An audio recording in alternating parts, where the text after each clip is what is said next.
sa magsalita. Nagpapasalamat ako kay Kagawad Marie. At pinagbigay niya ang pauna. Palakpakan po natin si Lord. Maraming salamat, Sister Senny, sa supporting mo noon na nandito ka pa rin hanggang ngayon.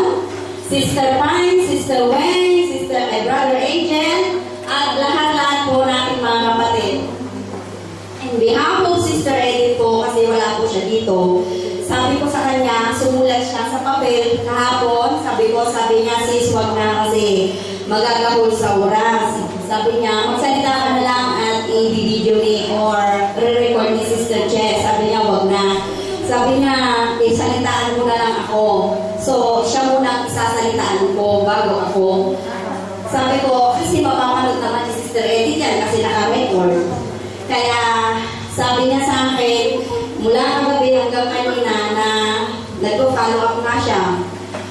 Kaya nalas na po, nagprito pa rin siya ng galunggong. Tapos, dinaanan ko sa flat. Ngayon, sabi nga po niya na sasabihin ko na sa inyo lahat na hindi namin po kagustuhan po ito. Masakit po sa amin to dahil kami po ang namuno for how many years. Kaso po, siguro daanan ni Lord to para tayo magkaisa, maghikayat ng marami pang kaluluwa. Dahil kung tayo lang din po dito, wala po tayo makikahayat na kumbaga yung mga baguhan na kaluluwa. Siguro kalooban din ni Lord dahil napakarami doon, siguro pagbibigyan tayo ni Lord na maghikayat pa na maraming kaluluwa for Sunday na nagmamas po sila doon sa DMC na umaalis din po sila kagad.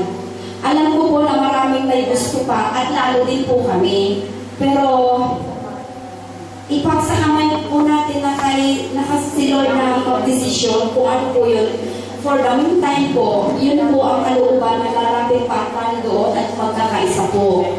Sabi nga ni Sister Edith kasi na po, alam niyo na po ang sitwasyon po niya.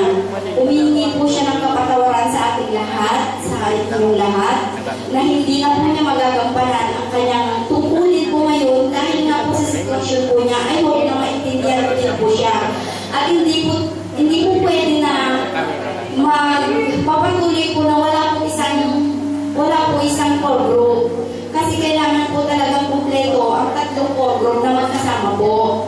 Ay sana po maintindihan niyo po na yung mga iba alam po hindi rin po payag.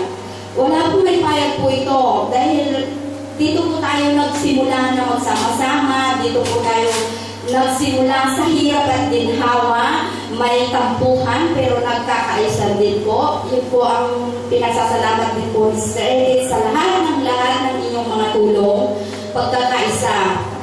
Yun nga lang ang nangyari ganon. So, Sister Edith, nasabi ko na po